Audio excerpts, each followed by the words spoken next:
Where's About Books been? Just talking about Denethor eating a tomato. That's how we roll. That is how we roll. But we're not here today to talk about Denethor eating a tomato. No. That's next We're talking time. about Travis Baldree. So we started with Legends and Lattes. An indie darling Last year- turned corporate success. Last year, I believe we did Bookshops and Bone Dust. I think that was last year, right? Mm-hmm. And now this year, we are doing Marauders and Midlife Crises. Yeah, I think he went with the bees again. I think it's he went with the bees. It's Brigands and Breadknives. Yeah. So this is the first one I listened to, the audiobook. I read the other two. And that is why, at the end of this month, we're going to talk about Travis Baldree a little bit for Beware of Chicken. Yeah. Yeah, we're going to do a bonus episode where we talk. Nate finally listened to Beware of Chicken. And let's just say, to tantalize it a bit, I'm glad it's a Patreon episode. Yeah, let's just say that we're not going to say don't give it any hints. If somehow our Patreon makes, what did I say, $1,000 a month? Is that it? That we'll do Chatting About Chicken. Yeah, it just becomes a Beware of Chicken podcast. So yeah, it's here we are. I don't know if we need to do the About the Author again. I mean, I wasn't planning on it. So. Yeah, Travis Baldree, you know him, you love him. He was the game designer of Torchlight, pretty successful indie game. Left gaming to pursue a career as an audiobook narrator, which he has, honestly, a really solid talent for. And that's why I want him to narrate Extrasensual Perception. Yeah, and he has a really good talent for it, and he was very successful at that. He eventually wrote his own book that he initially self-published, I want to say, because I actually own the non-Tor edition of Legends and Lattes. I was there when Travis Baldree was an indie. Wow. Because you remember, I read Legends and Lattes and told you about it, and then you read it before we recorded the episode. I think I read it the day after we recorded the episode, and then we recorded a little bonus. Yeah. So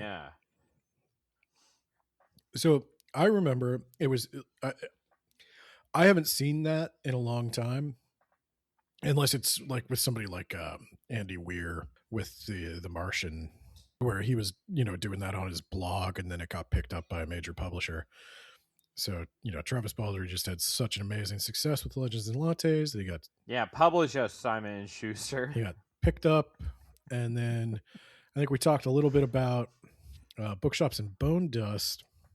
If I remember correctly, he voiced some difficulties he was having with the second book, where the first book it was a little bit more relaxed, a little bit more at his own pace. Yeah. And with the second book, I think he said he wrote most of a manuscript and then threw it away. And I can believe that. It felt like 2 books. Yeah, he wasn't planning on returning to Viv necessarily, and nor should he have, in my opinion. But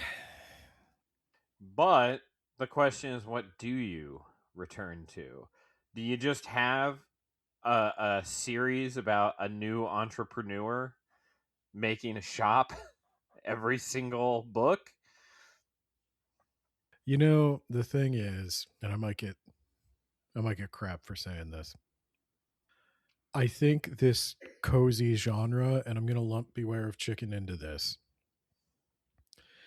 it has a similar fantasy problem, and it's up to you if you really think this is a problem, but I think this is a characteristic of them, that romantasy and cozy fantasy, they tend to have, I don't want to say lazy, I don't want to say sloppy, I want to say underdeveloped world building. It's mostly character interaction. It's mostly like a drama or a dramedy or or something like that. It's like nobody really cares about the world of Seinfeld. Nobody really cares about the world of Friends. Nobody's wondering why What? everybody in Friends has The like world of Friends this guy's a docent at a is... museum and he has a fucking huge apartment in Manhattan. That's a valid question, Ben. No, I think they tend to have underdeveloped worlds, and so that can be a difficulty if you're committed to writing another novel set in the same fantasy universe, but you really haven't developed anything about the universe. Well, I can tell you one thing about the universe. Fuck humans, right? Not a lot of people. That seems to be a consistent theme. I'm sorry. Am I just not interesting enough for you? Do you want me to answer that question, or No, I want Travis to okay? answer it, and I It's want probably him to better if answer he it to my does. face. Yeah, it's probably better. Yeah, I'm sure he's gonna be real intimidated to answer. Say it to my face, Travis.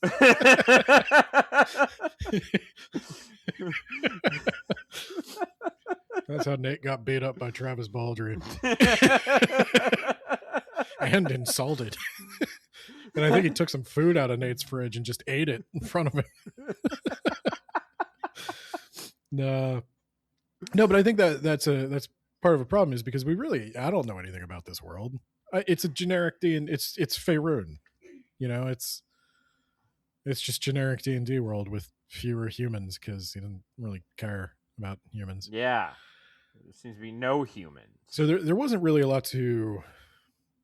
I don't think there's a lot to do with the world. The world's not that interesting. It's kind of just generic D&D. So it's got to be about the characters. And it was about the premise of opening a coffee shop in that generic D&D world, which is different. Yeah, it wasn't about combat. It wasn't about quests. It was about taking this amazing. It's the joke of like what would do dragons and dwarves sit around role playing office workers, like, yeah, And the answer is yes. obviously. So I think I understand his difficulty with what, because I don't know if he signed a 3-book deal with Tor. Oh, well, there you go. But yeah, I think deadlines might have been an issue. We don't return to Viv. I'm kind of glad about that, but the alternative, We return to Fern, Fern, the ratkin from the previous book, the one who owned the bookshop that Viv helped with. Yeah. And Fern is going to go on an adventure with I was... Yeah, no, she shows up at Viv's place, and she builds a bookshop next door, and you're like, is this really just going to be the last one again? I kind of would have preferred it. Bookshop? No offense. I kind of would have preferred it. I would not have, but I'm not sure I necessarily preferred what we got instead either, which is that Fern gets shit-faced because she's having a midlife crisis, and she's got a hole inside of herself, Ben. She's trying to stuff a bookshop in there to fill it, but the bookshop just doesn't fill it anymore. And she sees an elf who rescued her earlier in the prologue, who I wasn't entirely sure was going to be all that important or not, but sees this elf, and Fern sneaks into her wagon and then drunkenly falls asleep. Or is she on a boat? No, she's in a she's on cart or something. Yeah, she's in a cart. She passes out. I had that right. Yeah, so Fern goes to open the bookshop. It's going well, but she's obviously very depressed. She keeps having gigantic emotional meltdowns in front of total strangers. And did they actually get the bookshop off the ground? She did the first day. It was going well. Because I feel like the first chapter is just kind of like they're just set up like, let's get out of here. She meets Viv and Tandri. They're married now. And that's why I don't think it should have been about Viv, because like I think like your story's done. I don't want to hear about like, well, we talk about this a little bit more on our upcoming Patreon episode on Beware of Chicken again, but I didn't realize Legends and Lattes was going to become this kind of like episodic book a year thing. Shouldn't have. It was a great one-off. I have It's a fantastic one-off. I almost gave it a Wabi, Ben, but then I didn't. I have different expectations for, like I told you, like Beware of Chicken. Like we talk a lot in that episode about how do you rate something that is intending to be episodic and it's just sort of collected into volumes. Do you rate it by the volume? Do you rate it by the chapter? You know, whatever. You listen to the episode, you'll hear us argue about it. But with this, it's like I could have done an episodic series about life in this little town and the community of small businesses and the various hijinks, and the mob that extorts all of them. The various like hijinks they get into. Like what happens in a small town, you know? Nothing good. Thank God they're dying. Am I right? Thank God. But there was plenty of ways to go with that. It wouldn't have been very exciting, but that would have been something. But the thing with Fern, it's I don't know what we were like. I was expecting something different from a Legends and Lattes book. That's true. I did not expect this would just be an adventure book. Yeah, it's just a straightforward. You were asking me when the business comes in. I was like, "That we're done. It's done in the first chapter or so. Now she's on an adventure." Yeah, so Fern starts a bookshop. She decides to have a midlife crisis. And I think this is the other thing I was kind of struggling to get behind was like Fern's midlife crisis. I don't care. She's too successful, Ben. She's got friends. She's got a business that's thriving. And it's just not enough anymore. It's a Disney princess saying, I know I'm a princess, but like, I want more. I'm going to make a deal with a magic witch. No, my thing with Fern as a character, by the end of the book, I will say he salvaged it. I was back on board. I cared about Fern again. I cared about Fern's relationship with the elf, whose name I now struggle to remember. Asterix. 1 ear. Asterix 1 ear. I did like their relationship, and that also like then it ends with. You told me you used the same word I used for the ending. You texted me and said, "Well, that was abrupt," and I was like, "Yeah, that is the word." It was.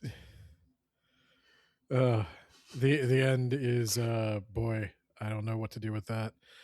We'll talk about it. Well, it's an adventure, and there is a villain, but the villain's kind of like. I still don't really know who she is or what the hell she had to do with anything. Yeah, no, exactly. Yeah. I know that she shows up twice, and that's the whole thing. And in between her two appearances, they do a bunch of other shit that's kind of like loosely connected. I'm going to compare this to another book, and nobody's going to be surprised. Lord of the Rings. Thank you. But specifically, I'm going to compare it to The Hobbit, where we have another middle-aged person having a bit of a midlife crisis who makes an impulsive... Now, the difference is he makes an impulsive decision to go on an adventure. And he also is miserable at first, ill-suited to the adventuring life, but comes to endear himself to some great warriors, finds himself in and Bomber, yeah, in an epic battle, and Bomber was there, and you know, it's The Hobbit. Everybody knows The Hobbit, so that's kind of what's going on with Fern here. Only she doesn't choose to go on the adventure. She gets drunk, falls in a wagon, and just kind of gets kidnapped. By the time she wakes up, she's halfway between nowhere and it's easier to just ride along and try to get passage back than it is to hop They out. have a post system in this world, Ben. Yeah.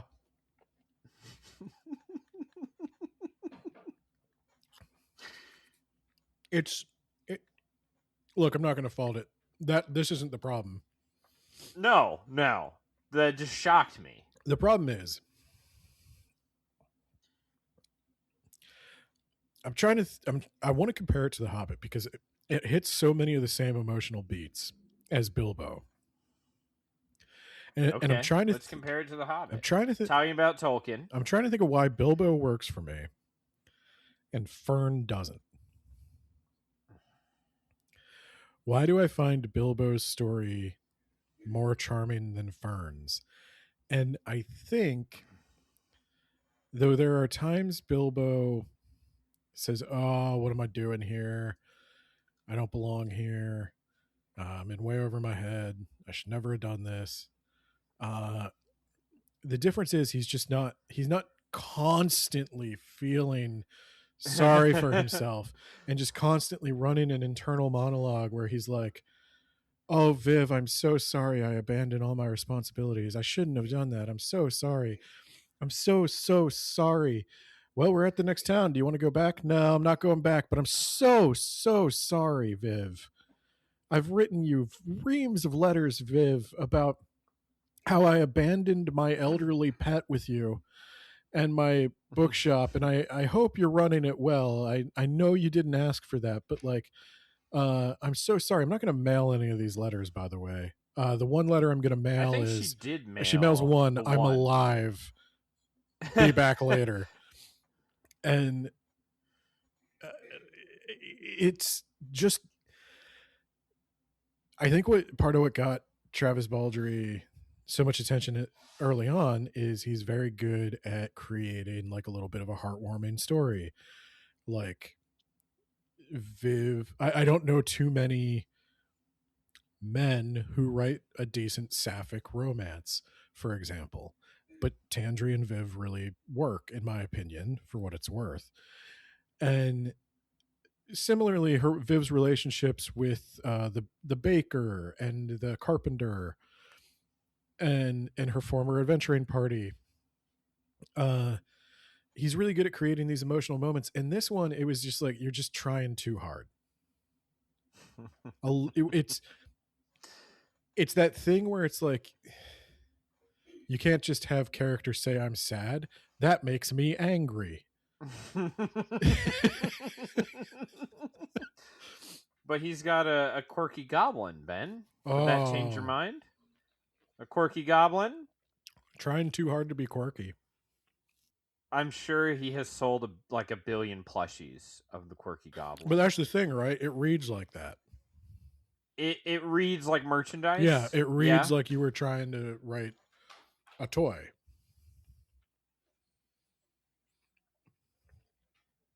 Like it reads like, look at her big oversized coat, and now you can get she steals silverware. Isn't that weird and quirky?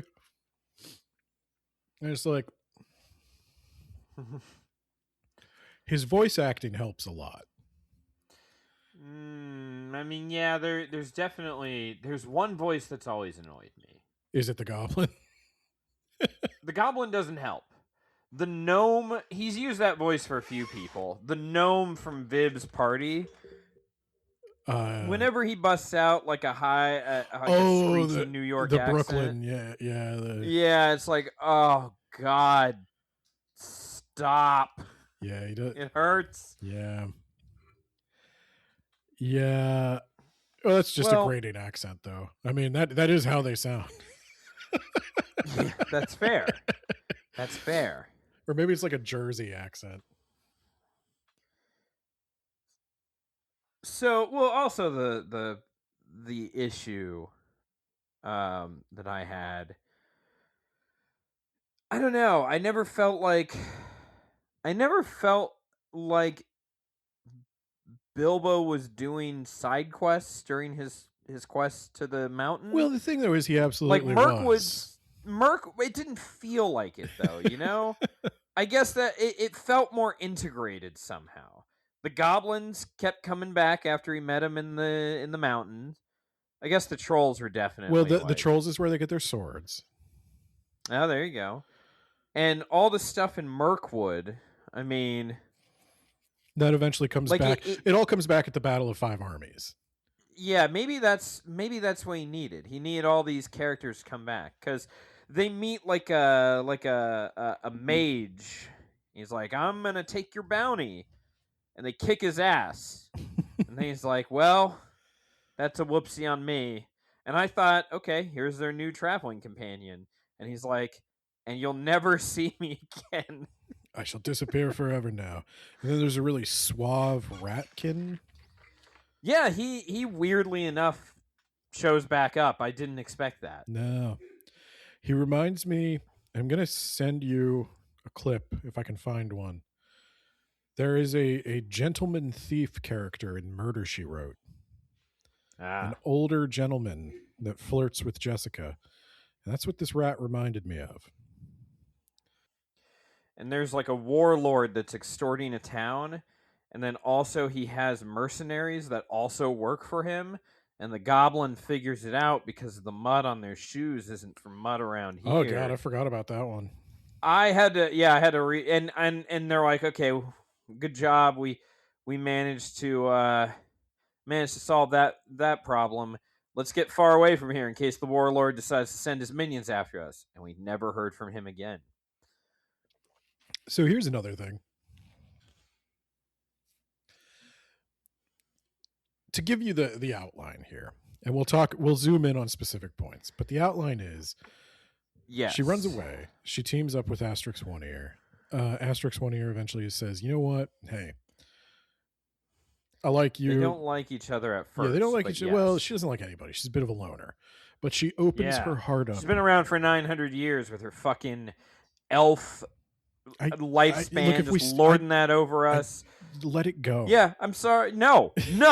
I will never let it go, Ben. So also, now is the time to just bring up my grievance that my dungeon master took away one of the few things that make humans unique and interesting. I'm just throwing that out there. I can't believe you do that to me. I mean, I'm over here representing. No one else wants to ever be a human. What was the thing I took taken away from me? Was it your second my ability? feat? My ability to give out the heroic inspiration's been completely nerfed, been shut down. No, it's fine. No, it's cool. It's really one of the few things that I even got. It's incredibly in the dark, it's but that's okay. Incredibly it's apparent fine. in the No, it's rules fine, Ben. No, that it's you're fine. not supposed to give that to other people. No, it's cool. No, it's cool. You were cheating, stealing my abilities. Anyway, what were we saying? So you've derailed me now. No, so Asterix opens up her heart to Fern. She decides to like, Fern, you can hang out with me as long as you want. But then for some reason, Baldree wants to keep a bunch of tension in their relationship, so they continue to have like misunderstandings about. Yeah, they do continue to have dumb arguments. Yeah. So Asterix is on a mission to turn in a bounty. She has captured this goblin. This crazy man. What is this the manic name pixie goblin of the goblin? Oh God. If it helps, I just keep writing Goblin down. I can't remember her name. I read this like 6 to 8 weeks ago. I read this like 2 weeks ago. Bread, knives, and brigands. Goblin. I just remember she talks like this. Google AI is searching. It's and searching. She says ling after everything. Searching, thinking a little longer. Zill. Breadling, knifeling, shankling. It's like, yeah, I get it. She doesn't, yeah, she adds a fun little suffix to everything. She is the Chaos Goblin. That's her role according to Google AI. I don't like that. She previously appeared in the short story Goblins and Greatcoats. Okay. That's nice. I'm happy. So she has a specific humorous fondness for stealing silverware. I noticed that was funny. So she has a bounty on her. Asterix is going to collect that bounty. She's captured her. But as they go Yeah, about, but that's wrong, isn't it? Because she has a bounty on her, and like they're gonna like kill her or something if you turn her in. And that's when Asterix turns to her and is like, "You don't know what this goblin did. This goblin eats babies." And there's a pin drop, and that didn't happen, but it could have happened because no one knows what the fuck this goblin did, and we're just acting like she's totally on the up and up. there's a little bit of an ass pull at the end. I don't want to There's there's jump right there. yeah, there is. I heard that and I was like, uh-huh. I don't want to jump right there, but that's not how bounties work, and you know damn well that's not how bounties work. I knew that it was going to be something stupid, but Fern should not have known that. Fern is like, but she's like, look at her. She's like a quirky little Fern didn't know that. Fern fun thought character. No, Fern kept Fern telling fought her to the bitter end to let her go. Exactly. That's what I'm saying. But then Asterix agreed to let her go, Yeah. and she wouldn't be let go. She refused to be let go. She locks herself in the jail cell. She didn't. That was at the end, though. Yeah, but that's they what have I'm saying. arguments about this throughout the story, and it's like, well, Fern, why are you arguing to let her go? She's got a gigantic bounty on her. No, I disagree with you that. don't know that she hasn't disagree with murdered someone. I think it makes total sense for Fern to want to let her go because the goblin eventually saves their lives numerous times. If somebody saved my life and my best friend's life over and over and over again, I'd eventually be And then you found out they ate babies? I'm going to bet they don't eat babies. But you don't know, Ben. I don't know that you don't eat babies. You can never don't. be 100% You certain. don't know, Ben. But you don't know that I have 3 children, but only one is still alive. I'm just making a judgment call that based on her behavior thus far, which has been incredibly selfless, she's stuck up for innocent people. Oh, it does say Zill in my notes, but it's only like partway down the She list. sticks up for innocent people. She makes sure that all the stuff they destroy, people get paid for it to replace it. She makes sure that like everybody's alive, that the animals are alive, that it's just not the behavior of a baby eater. So I totally get Fern being like, look, she's probably wanted for robbing some guy's silverware because that seems to be the problem here. She'll never learn unless we turn her in. So yeah, and she's like, I just don't care that much about that guy's silverware. Let's let her go. No, I'm totally with Fern on that. That's not one of the problems I have with the book. That's one of the problems I have. Well, you're wrong. Zill, you don't know that Zill hasn't munched on a baby. Words about Bix Vito. If she promised to never do it again. That's why there aren't any humans here, Ben, because she keeps eating all the human babies and we can't sustain our population. We're not gonna do the goblin blood libel. Okay.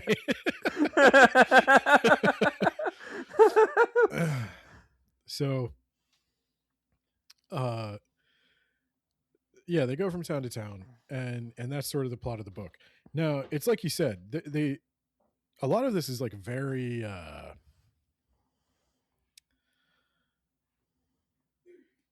distinct adventures. Like they could have been episodes in a TV series, and there would have been an overarching plot, but there also would have been tons of stuff that just had nothing to do with anything, that was just there for the episode.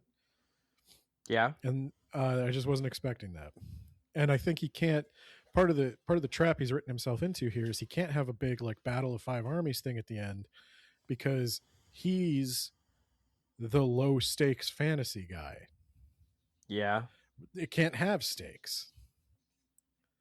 I mean, it kind of does when it turns into I'm a kill you. It can have individual stakes. Yeah, it can't have an army. No, though. It can't have armies. It can't be big battles. It can't be world-changing political events. Yeah, because then you'd also have to describe at least a little bit of the politics here. I have no idea if there's a king or an emperor. It sounds like it's just Faerun. like towns. It's Faerun. You've got you got Greenest, Burdusk. These are like smallish towns, and then I'm sure there's a Baldur's Gate and a Waterdeep. It's D&D. It's just Faerun. and Icewind Dale. That is also on the map. Yeah. And Is That's a there. country, I think. Yeah. Well, it's a city. Oh, well, then why are we worried about a city in Baldur's Gate? Why you can kick a city's ass? Thought that was a I think it's like a country. What city is? state. Like Baldur's Gate is like a city state. If you say so. I do. I run a lot of D&D games. So yeah, I wasn't super into that. Eventually I do the character dynamics between Zill, Fern, and Asterix do eventually become Well, he's a good character, right? yeah, they eventually become charming enough that I'm invested. It took me about halfway through the book to get invested though. Cuz for a while I was just like, okay, where's this going? Is Fern going to go back? Because all she does is talk about going back. And I'm thinking she's going to go back and deal with the mess she left No. in the beginning. I think a lot of the book would have been better if she just never reconnected with Viv in the first place and just No. Bilbo Baggins style decided to go on an adventure. And then came back and took over the bookstore and sold it and became filthy fucking rich and made her own little Fern hobbit hole. And the Sackville Bagginses have to stay out. Yeah, exactly. The Sackville Fernses. I don't know. Ratkins don't seem to have any like family name, which is another reason they're inferior to humans. Well, medieval Europeans get no didn't have a representation. lot of family names. Yeah, which is another reason they're inferior to humans. Medieval Europeans. I'll put that at the end of the episode Yeah. so everyone can hear about your Norse. So yeah, okay. It's an They adventure. get the goblin, and then they run into a poison chicken thing that the goblin's friends with, and the goblin agrees to be bound in exchange for Asterix not killing the chicken. Then they find a mage that is not a human. He's like a snake man. They kick his ass, and then they go to a village where they find that's the warlord village where he's extorting the village on the sly. And then they go to the next village that has the ratkin that starts flirting with Fern, and then he's like, "Hey, I'm tracking a bounty on like a goblin who is just like you should see the zeros at the end of the check that's going to be written. Holy shit, dog!" And Fern is like, "I gotta go. Asterisk, when you get the fuck out of here. Everyone knows that we're here." And then they run into the orc, whose name is dot dot dot. Uh, Tula. There's no way that's fucking right, right? It starts with a T. I don't remember. She only shows up twice, and one of them she dies. So she kicks Asterix's ass, but they escape then by cutting a bridge. Oh, and around this time we're introduced to Breadknives, who is a talking butter knife. Yeah. He's a rune blade who has a New York accent. Get a lot of mileage out of that bread knife. And Asterix has a great sword that can talk. He talks in like a posh English accent. And so then they go to a monastery, and this is in like the dead of winter. It's like freezing over. They go to like a monastery, and they worship a eldritch abomination. But in reality, they're venerating this god so that he doesn't wake up and eat all life or whatever. And Fern is just an asshole to them nonstop, even though they took her in, fed her, gave her warm clothes, sheltered her from the winter, and are healing Asterix. So I could be wrong, but I feel like there's a Warhammer 40K reference with these rats that I'm not getting. This sounds vaguely like some Warhammer stuff. Yeah, I don't know. You know why I don't know, Ben? Because I don't give a fuck about ratkins. I care about Ratkin. I've just never had the disposable income to play Warhammer. Well, the way our economy is going, you can buy all the Warhammer you want soon. So, after we leave the monastery of the rats that Fern was kind of douchey She about. apologizes. Yeah, she does, I guess. They go and fight tree monsters. And Asterix gets her ass kicked. So Fern saves the day. So can I tell you what with Bradley? This is where like a major problem with the book does emerge. And it's the Worf problem. Where Worf always gets his ass kicked to show you how amazing. Yeah, Worf is the toughest motherfucker on the ship. But unfortunately he's always getting his ass kicked to prove that this motherfucker we're fighting is tough. Yeah, that's Asterix. She's the toughest, most legendariest, fightingest hero there ever was, and she just can't beat anything. Hey, she beat that mage. She beat the mage who said we're gonna fight to what? It wasn't even first blood. It was to disarm. But then she was like, hey, you can try to kill me. You don't have a lot of good options to disarm me. I have read the chapter on mages in the player handbook. And he's like, bet. And then she still kicks his ass. Well, he wasn't some random orc with no magical powers whatsoever. Well, that random orc is the final boss, Ben. You just didn't realize it at the time. Yeah. And again, I don't know if I have to have read a short story to understand. The orc has I don't know no if the build up whatsoever. No, she shows up and she's like, I'm here for the goblin. And Asterix is like, well, sorry, I'm collecting the bounty. And the orc is like, I don't care about the bounty. She fucked my life. And Fern eventually like asks, like, what did she do to you? And she's like, well, my line of work, you gotta look tough. She made me look like a bitch. She doesn't say, and that's why I'm like, she doesn't say exactly is this what it is from the short story that no one has read. Like, I'm sorry, but you can't make the main antagonist of your story a reference to a short story that I don't even know where I would have gotten it. I don't even know where you can read this short story.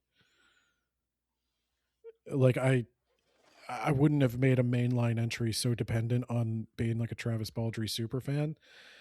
And also, like, Asterix has an Elder Blade that has, as near as I could tell, goblins in greatcoats follow Zil, a chaos-loving goblin with an affinity for stealing cutlery, who solves a locked-room mystery at an inn involving 2 corpses, 4 adventurers, and a beleaguered gate warden. Oh yeah, maybe we should have been reading that. Yeah, maybe we should have. Yeah, no. It doesn't seem like Zil has anything to do with, or not Zil. Tula. I really don't know because she's barely in it. Orc lady. Yeah, no. Fern asks, like, what did she do to you? And she's like, she fucked my wife up. Okay. I was kind of looking for something more descriptive. I kind of wanted to know, like, specifics, like specifically what did she do? Because the angle we're going in with Fern is that Fern no longer is content to read the stories of other people's adventures. She wants to write the stories of her own adventures. And she does do that. And then it turns out the stories that she read, mostly from that second book,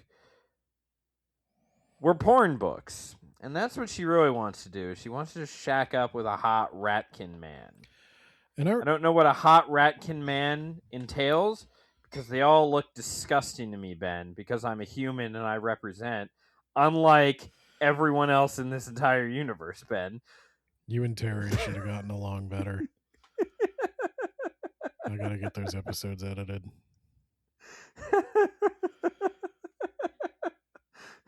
Okay, here's my problem with Asterix. She's got an Elder Blade, right? And Bradley, the bread knife, is also an Elder Blade, and that's supposed to be very funny because He's a butter It's a bread knife, knife. but Funny.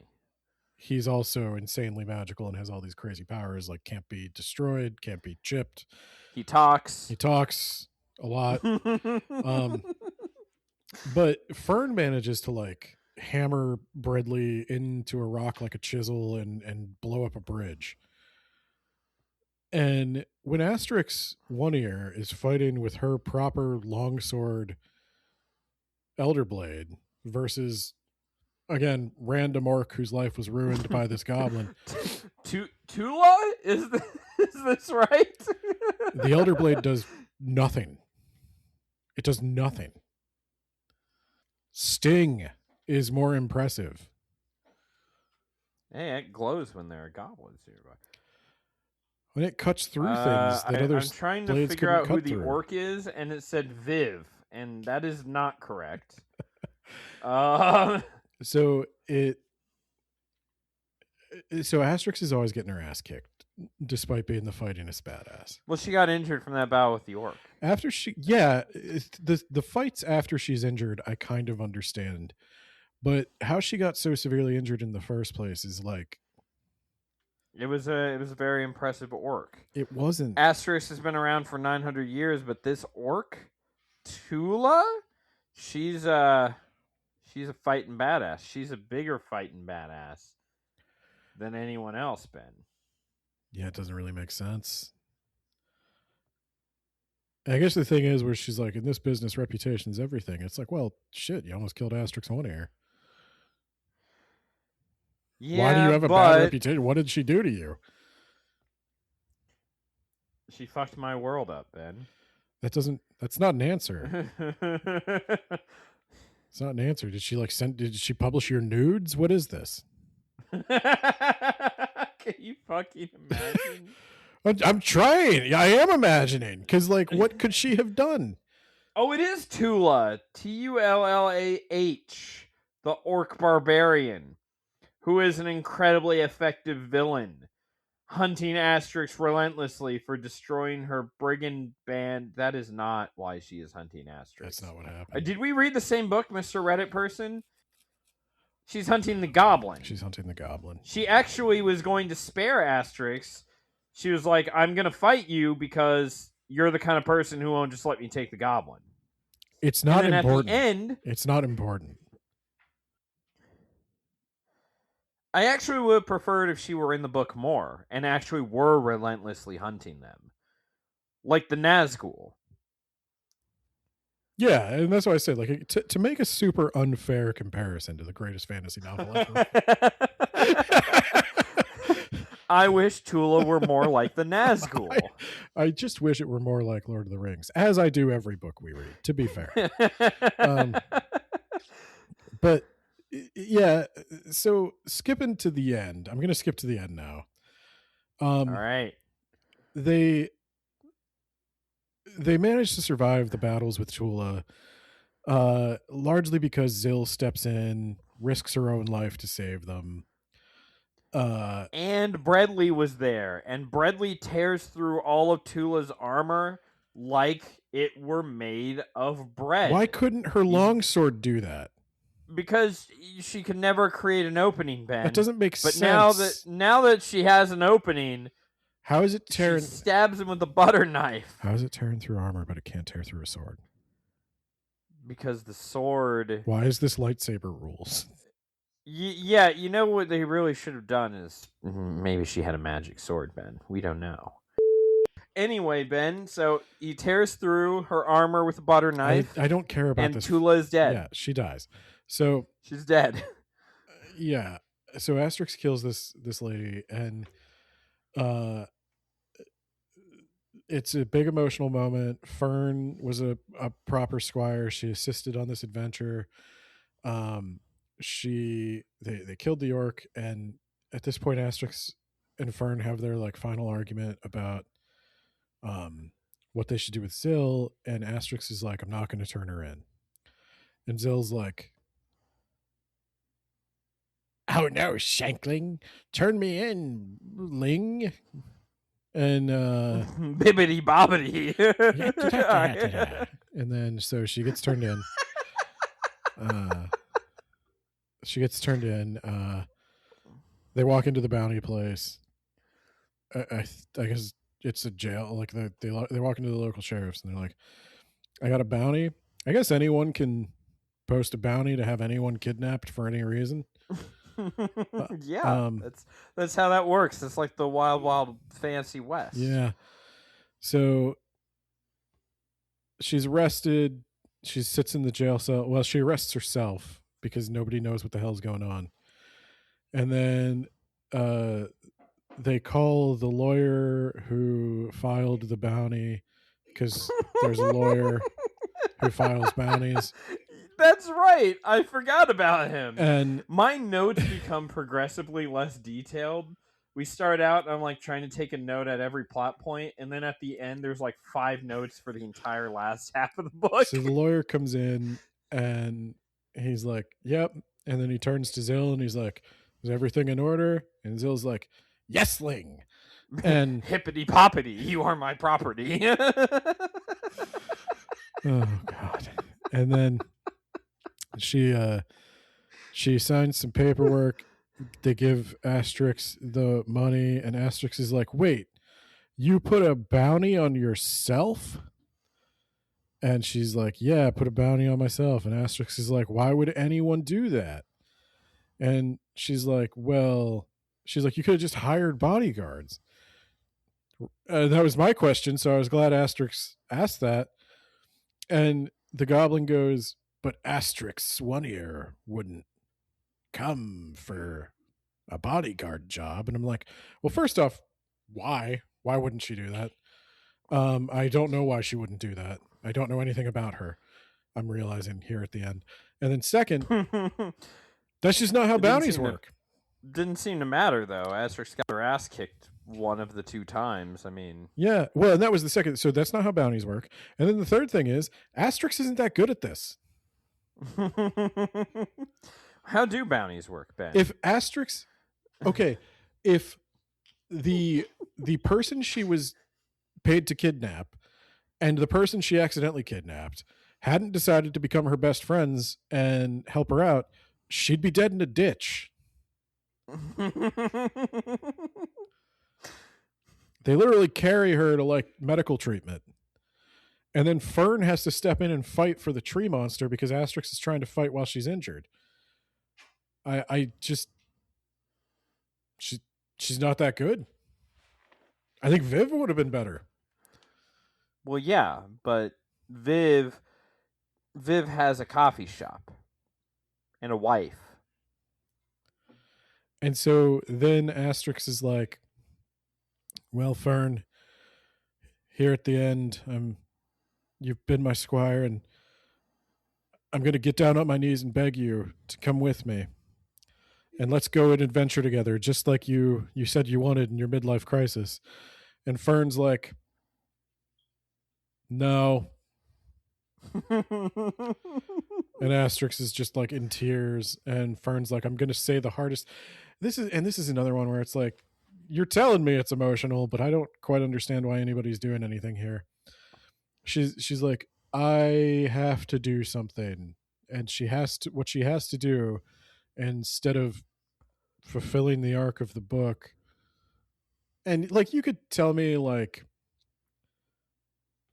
it's subverting the fairy tale tropes here, or like it's subverting a happily ever after and going with something more complicated and realistic, but like, I don't know this time, because she says she gets her happily ever after. Yeah, and I'm gonna, don't worry. Okay. All right. So she says no to Asterix because she has to do something else. She has to go back and she has to face Viv, which fair. Okay. She has to face Viv. That was set up. That's been the whole, like, writing apology letters to Viv is like the whole book. So she goes back and she faces Viv, and Viv is understandably upset. And then she's like, "That's all you could write?" And then she's like, "Well, actually, I wrote a little bit more," and like slaps a novel down on the table. And then Viv, here it is. I call it Marauders and Midlife Crisis. And then Viv isn't like, "Okay, Yeah, that's technically an answer to my question. I guess what I meant was that's not all you could post. Could you have sent me a chapter at everything, like the Yeah. Dear Viv, here is chapter 7 to the book. even DJ McHale was Oh my god, you're right.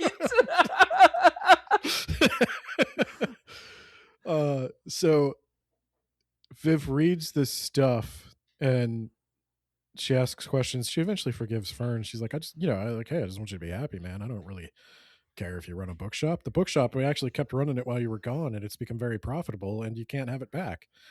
Yeah, it's mine now. Yeah, it's mine. I've been running it. I think, well, and that was the other thing. I like, who's running this bookshop?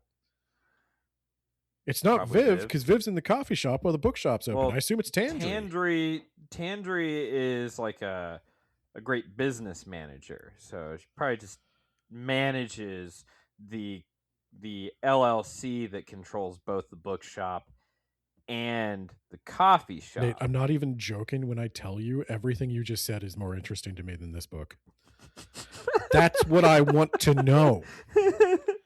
That's what I want to know. Did they get an LLC? Was it all in Fern's name? What did they do with the tax documents?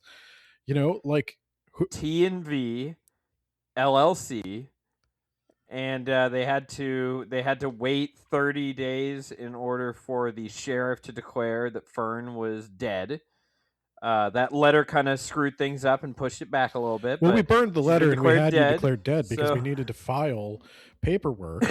We needed to file our K2 in order to get control over the bookshop, which we were running. This is what I want.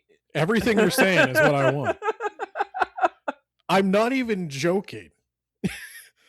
That's the low stakes fantasy I'm here for. This is how I play D&D. Now, of course, then we had to pay the mob off for 2 businesses, so we had to come to a deal with them. We give them free erotic literature in exchange for protection. Yeah. No, dude, I'm not even kidding. I love that. That sounds awesome. Fantasy paperwork. That's what I'm here for. How do we make this business run? You know, do we have to have like our various employees? Like, do we have to have the carpenter guy like write that dumb note card that they do at Barnes and Noble where they're like, I read this and it was really good, and he's posting it on all the little like how-to carpentry books, and then they're like they get other little people from the village to like review books. There's like some, I don't want to presume, but like maybe there's some podcasters, and they're sort of like helping sell everything, really, you know, making people excited about it. Sorry, we're not doing that right now, but like I gave you 2, and like but so they forgive, and then it ends, and then there's an epilogue, and I was like, oh, okay. Yeah, she's, you know that the Dark Knight Rises, that Paris cafe. Just instead of Bruce Wayne and Catwoman, it's Fern and the Rat Kid guy. That's perfect. That's exactly what it is. I'm walking around going, what the hell just happened? Why did you leave Asterix crying on the ground after everything you'd been through together? Why did you come back to tell Viv, see you later? Why did you like, and then now you just fucked off with Handsome Rat Man in a cafe in Paris, and I'm sitting here, Michael Caine. There's no tear in my eye. I'm like, what the fuck is this?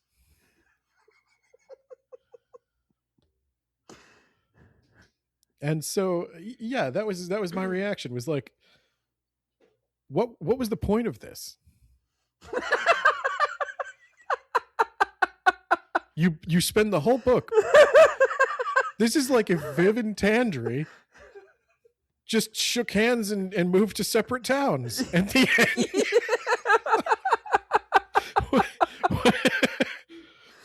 Well, good business. I'm going to go.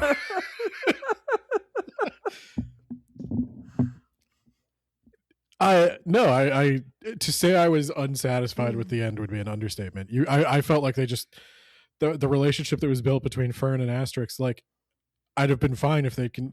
I would have been fine if it had ended with them continuing off on further adventures. Yes. But you have to resolve the thing you started with Viv. But then why did that also have to exclude Asterix? And then you go off with the handsome rat? Because like I can kind of Yeah, the handsome rat was a weird third choice that why wasn't and again, I guess you could say I'm subverting the tropes, but the tropes are tropes for a reason. Like they work. Like Fern and this rat. well, Fern and this rat you've guy. subverted the tropes with building a coffee shop. I'm cool with you subverting that trope. More of that, I guess. Well, so Fern and this rat guy. I'm coming around, Ben. Very little, like on page interaction. Yeah. Why wasn't the rat guy the one whose cart she fell into? You know, like I don't know. I mean, why spend a whole book building up relationships between characters who are like, and again, I'm going back to The Hobbit. It's like, why does that work for Bilbo? Because Bilbo goes home. Because Bilbo goes home changed for the adventure and satisfied with what he did. Yeah, and Thorin's dead, so Thorin died, but he stays friends with Gandalf. He stays friends with the dwarves, and I assume at the end he's friends with Thorin at the end too. And I assume she stays. Yeah, that's. He stayed alive long enough to make peace with him. Actually, isn't there the end of The Hobbit? Doesn't it end with him having a conversation with Gandalf and Balin? That sounds right. Yeah, because I'm like, they stay friends, and I'm sure she and Asterix stay friends. But as we know, Fern has a problem with like writing, so I don't know how they're going to keep in contact or ever see each other again when they're both nomads. But yeah, I don't know why you spent the whole book building up that relationship to throw it away. And to throw it away so brutally with Asterix kneeling down. Like, it was really a point he was trying to make.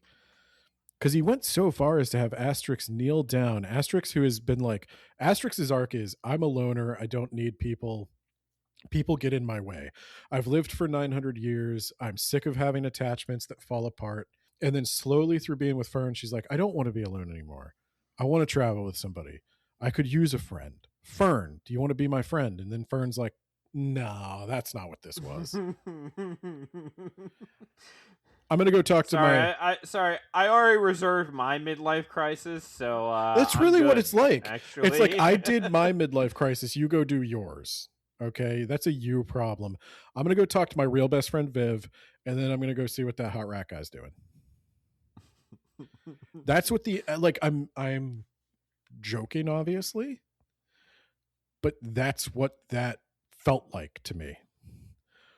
Was just Asterix is miserable at the end, and Fern abandons her and goes to adventure with some handsome rat guy and live her best life. And I guess that's just my thing is I see comparisons to Bilbo all over this. Like, because I said, initially, like, I don't really care about Fern's problems. I think Fern is orders of magnitude more privileged than anyone else in her society, and I just don't care. But so is Bilbo. And I really think the thing is, it's just the tone. Bilbo's not portrayed as a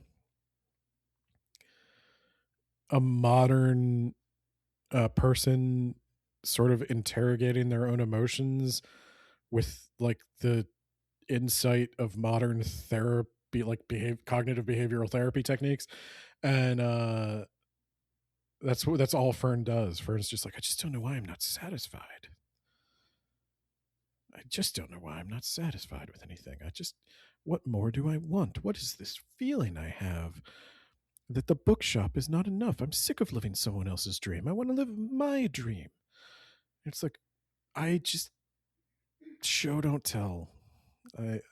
I guess that's all I could say is like, just show me Fern having fun on the adventure, and then when Fern is given the opportunity to go back to the town, have Fern realize then she doesn't want to. And that's all you need. You don't need to agonize and inner monologue for pages upon pages. Nah, I think Viv hates me now. I think Viv hates me and will forever hate me. I have no faith in my friends. I'm a piece of shit. Well, yeah, I guess that's my thing. I don't. I don't know why I'm not happy with my bookstore and my money and my pet and my friends and never having to worry about anything, really. I don't know why. But I'm going to make that everyone else's problem too. Well, I guess that's the thing is like I compare it to Bilbo because Bilbo is very much the same kind of person. Why Bilbo is a wealthy landlord who has never done a hard day's work in his life. Yeah, but that's just an English trope. I mean, everyone in Agatha Christie. Well, yeah, but that's the thing. Like, so Bilbo is incredibly privileged for his society. Why should he want more? But I guess the thing that makes Bilbo a little bit more palatable is I don't hear his inner monologue constantly agonizing over it. Like, Bilbo was trying to sell his book. He was like, how do I make myself not look like a little bitch? Here we go. Gollum gave me that ring. Bilbo, I guess he's just a little bit more like, yeah, I want to go on this adventure. So I'm going on an adventure. And I know Fern's arc is like, oh, I have all these responsibilities. I don't want to go. And Bilbo didn't really have all those responsibilities, or he did and he didn't care. But I guess my thing is the book is just immensely improved if Fern decides to close up the bookshop and go on an adventure. I don't know why that's such a big deal. Like, she met Asterix on the road, right? I mean, I just don't know why Fern couldn't just decide to go on an adventure and enjoy it. I don't think Viv adds anything to this story. I think she actually is a constant drain on the development with the new characters. And I don't know where we go from here. I don't know. I think that the second book had a problem in that it didn't know if it wanted to be an adventure or if it wanted to be a let's build a shop. So it did a little bit of both. So you said you liked it more. I was going to say that's the other thing I liked it less because it felt torn between two identities. That being said, Legends and Lattes is very clearly like the best of the bunch. Yeah, I don't think anybody disputes that. I haven't seen a single review that puts this anywhere near Legends and Lattes. But I have seen a lot of reviews that say they're basically in order of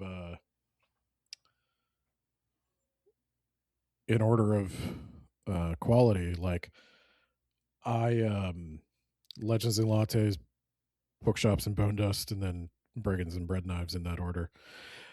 Now, the thing for me that makes Bookshops and Bone Dust a little bit better, I agree with you, it has the same disorganization problem, but the villain's more interesting, and she's not that interesting. But the final fight was more satisfying. The resolution of Viv and Fern's character arcs is more interesting. And like the little, like, they don't see each other a lot. So Viv eventually does leave and goes on to her adventuring life. But then that book ends with the epilogue of Viv inviting Fern to open up a bookshop near the coffee shop. And so you know that, oh, Viv and Fern will reconnect in the future, and that they weren't just ships passing in the night. Nope. And then we throw that away because no, they won't. They'll reconnect for 5 minutes. And and then Viv will have to fake Fern's death in order to get her declared dead so that she could take over the bookshop. No, Bookshops and Bone Dust didn't know what it wanted to be, but it was better. Sad. I thought the final fight was better. I mean, like, we at least know why that lady was there, right? She wanted that. I still wasn't sure why that necromancer attacked Viv when she was trying to help Viv, but I do understand why that lady was there. Yes. I don't know. I can see the argument for this being better. It's certainly a different kind of story, and I think it suffers from. I think the worst part about it is it's set in the Legends and Lattes universe. I think this would have been better off on its own. So here's a question for you before we rubric. Limited space on our schedule. Are we done with Travis Baldree? We're done. I think we're done. Yeah. Yeah, I don't know. I mean, He's already gotten 3 books. He's already got 3 episodes. That's sort of what I'm thinking. And I don't mean to say, I want to be really clear. I don't mean to say that this was so bad that I'm done with him.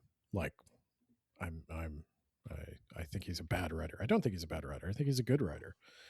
But I think for words about books, I think we saw it trending in a certain direction with Bookshops and Bone Dust, and it has trended much further in that direction with this one. And I think if there's another novel next year, I would have to be absolutely blown away by its premise to want to cover it again. What if the main character, or one of them, is a human? I don't really care about that. More of an elf guy myself. I'll tell you what, though. If they're an accountant, I'm in. I want to read fantasy people doing non-fantasy things. That's why I'm here. Okay, I'm not here to watch a rat have a midlife crisis. I can do that. Yeah, on you my know what own I time. do with rats? I wipe them out. I don't know. I like rats. They're fine. Yeah, but these are medieval rats. They carry plague everywhere? Nah. I have antibiotics. But these people don't, I assume? They might. All right. Fantasy medieval Baldur's Gate, except you start up a hospital. You could write it. Everybody's got healing magic, though, so that's going to be interesting. Yeah, you're going to have to... You have to be a specialist. All right. Rubric. All right. My rubric says 80 out of 100 points. That does not seem correct. You gave it 4 out of 5 stars. That doesn't seem right. I'm gonna be rescoring this live because I always I score might it fucked live. up. All right. Content and ideas, Ben. Thinking 3. Yeah, between like a 3 and a 4. I mean, his characters are good. I guess that's the thing.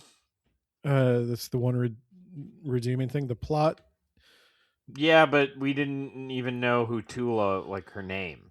She's fair. Supposed to be important. I think the dynamic between Asterix and Fern and Zill is good. Everything else is okay. So I think a 3 average. Organization. 3 is where 3. I'm at. Yeah. Again, it's just average. I mean, it's a story. Yep. Use of language. I think I went with 4. Okay, explain that to me. Maybe you can talk me up. And maybe, well, okay, so there might be an unfair advantage in that this is the third book I've heard Travis Baldree Okay. vocalize. So I thought there was an atmosphere to the book that was unique and to Travis Baldree. So I wanted to give him credit there. Well, I could see that. Yeah, because I was sort of leaning 3, but I think you're right. I think I think his ability to this might be where I reward that character dynamic because so much of it is like the dialogue. I think I could get. I think I can get behind a 4 there.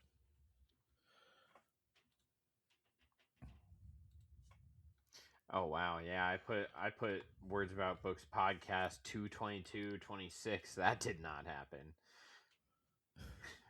Well, this is Ship of Destiny.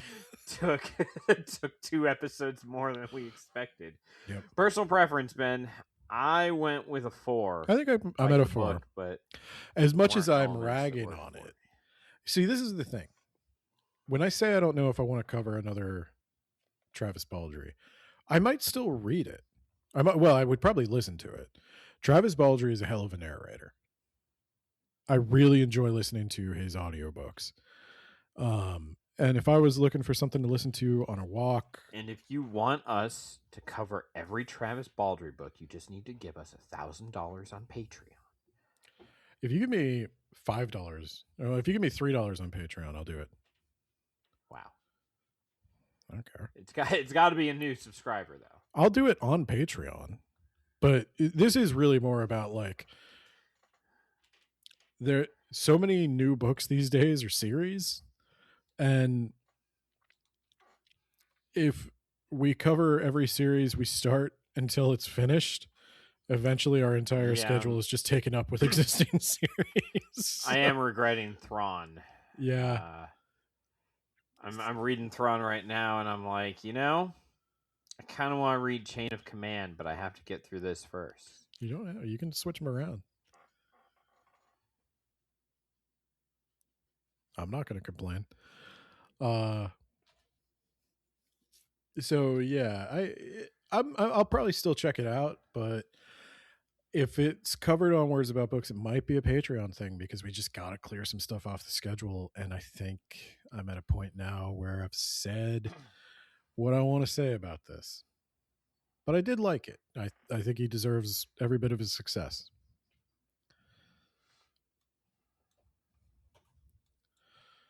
Recommendation. I'm at a 3. 3? Yeah. Yeah. I think you got to be in the cozy fantasy thing. And I've read the first 2 books and I don't feel like I've read enough Travis Baldree to fully get this one. Goblins and Greatcoats. No, I really do. I'm reading this and I feel like I'm missing a lot of context. I don't know what Zill's deal is. I don't know what this Orc's deal is. And that's a surprise. It's not a huge chunk of the book, but it's a huge chunk of the plot. So, yeah, I can only recommend this to, at the very minimum, cozy fantasy fans, and preferably somebody who's read everything Travis Baldree's ever written.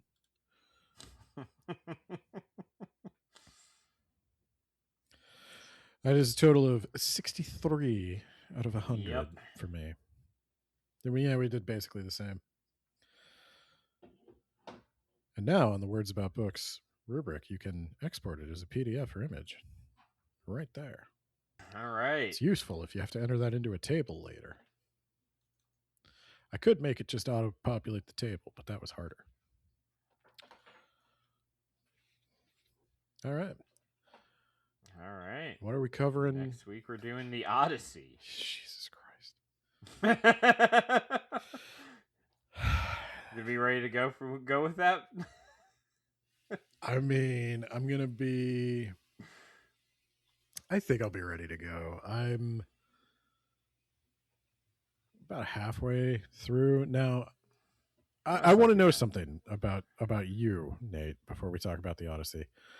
If it's about which translation I read, I can't tell you. I don't want you to tell me which translation you read. Okay. I want you to tell me, what did you read about the translation so that you can tell me why so that we can compare. What do you mean? What do I mean? What do you know about the translation strategy of the person who translated your version of the Odyssey? We'll have to go over that on the episode, Ben. Oh, do you know anything? Ben, look who you're talking to. Because I had to read like almost 100 pages of introduction up front for mine. Yeah. Did you read almost 100 pages of introduction? I read an introduction. How angry am I going to be when I find out which version you read?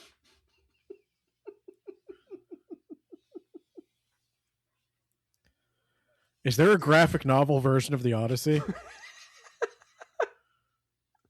I don't know. I didn't check, Ben. I read a book. Did it have pictures?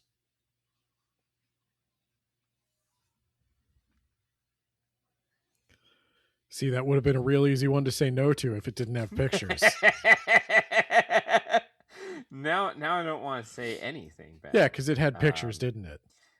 So you son of a we're bitch. gonna have to wait until next week. Am I ready to go with that one? Yeah, because it's a long book that I read. God damn you. Yeah. I read a pretty long book, Ben. Oh wow, Scott Adams, who wrote Dilbert, died. He died a while ago. Yeah, I didn't know that. Oh yeah, this was from January 13th, so don't look too hard into Frank Miller.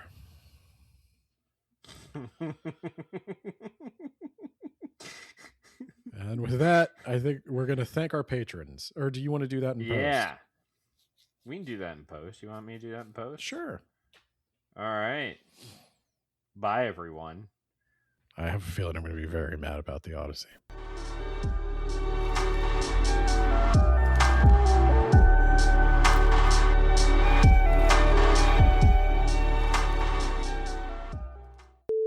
All right, you've got Jacob Lansky doing whatever the fuck he wants, motherfucker.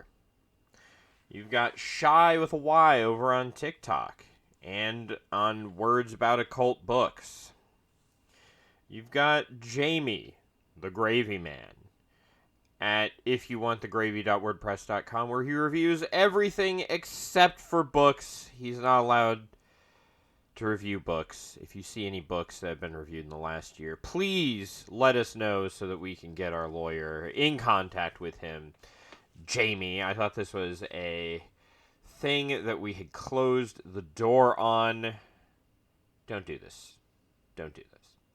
We've also got Isekai Sensei Sama from That Time I Got Reincarnated in the Same World as an Anime Podcaster podcast. Is Legends and Lattes an Isekai? Finally, John Bierce, actual author of The Mage Errant and The Sea That Would Eat the World and The Rack. Wabi award-winning The Rack. See you next week. I was talking about this in the anime Discord for no reason other than I didn't have anybody else to say it to. Translating some Old Norse stuff, and it's like half, literally, and I'm not making this up, I think 60% of all men in the sagas are named Thorstein. Good. And it gets to the point where in this one story, there are two guys named Thorstein, and one of them is Thorstein Vita, which is Thorstein white-haired. It's literally, we're just going by hair color to tell them apart. Okay. I mean, that's, you do what you have to do. We should have come with a few more names. No, there's a reason they get stuck with this. It's because it's I think it was a pagan tradition. I think it's not until the Protestant Reformation that this changes. But the deal is, you name your kid after the most recent deceased relative of the same gender. Yeah, And then that's where son comes from, right? yeah, but then the problem Jack's son. But the problem becomes if, say, my father dies. Helga's daughter. My father dies. His name's Thorstein, or Thorstein, and I have a son, and I name him Thorstein because that is my most recent deceased male relative. And then my brother also has a son and names him Thorstein because that's his most recent deceased male relative. And then my sister has a son and she names him Thorstein. Because that's, so you wind up with cousins all named the same thing. And there's never any new names entered into the name pool. Yeah, that's why we should do that. That's why you have a middle name. Nope. You just got to do something interesting and hope that's what they name you after. I saw a Fox News headline that was calling it the Don Rowe Doctrine. It's just like, that's you know your audience doesn't get that. How much fresh water is in those glaciers that we're melting? Is it gonna be fresh or are we good?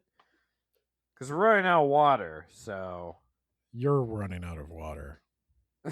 I'm fine. Are you fine? Yeah. That doesn't sound right. Dude, I live in a swamp. We're pumping it out. Pump it out here. I was gonna say it's flooded. It's floods and sinkholes over here. All right, everyone, turn to page 13 of your Player's Handbook 2024. Heroic Inspiration. It's a little box. Sometimes the DM or a rule gives you heroic inspiration. If you have heroic inspiration, you may expend it to re-roll any die immediately after rolling it, and you must use the new roll. Only one at a time. You can never have more than one instance of heroic inspiration. If something gives you heroic inspiration and you already have it, you can give it to another player character in your group who lacks it. So let the record show. I was not cheating. Ben. Now, it is the DM's right to overrule the rule book. So it's not like Ben did anything wrong, other than be a dirty, dirty speciesist against humans. I'm over here representing. Ben's over there just ruining humans. Just doing his best to ruin humans. I can't even see in the dark. This was one of the few things I had where I get heroic inspiration every time I go to sleep. But now suddenly, that just expires. It expires because Ben wanted a way to reward players for successfully remembering the events of the previous session and for role-playing correctly. And you could do other things, Ben. Have you ever thought about money? I'm not talking about money in the game. I'm talking about, like, cold, hard American dollars. I want your money, Ben. Give me $10. I want your money. I don't. Why don't we make armor out of lightsabers? No one can cut me. I've got lightsabers all over my body. You're raising valid questions. Maybe it's too hot. Yeah, I would be way too hot in that. I'd be naked at the same time. Yeah. Luke comes up the little elevator. I'm like, the Force is with you, young Skywalker. But you're not a Jedi yet. It's just me, fully nude, with a glowing lightsaber suit on around me. See, now this is the non sequitur. This is the shit they're talking about in the comments. I'll cut this out. I'll put this Put it at right the end. It's going to be longer at the end after the credits than it is before. I'll put it with your Norse translation thing and your naming thing. We each have our own little this. interests, don't we? There, that Yeah. way, I have one, you have the one. people listening Yeah. to this, yeah, there you go.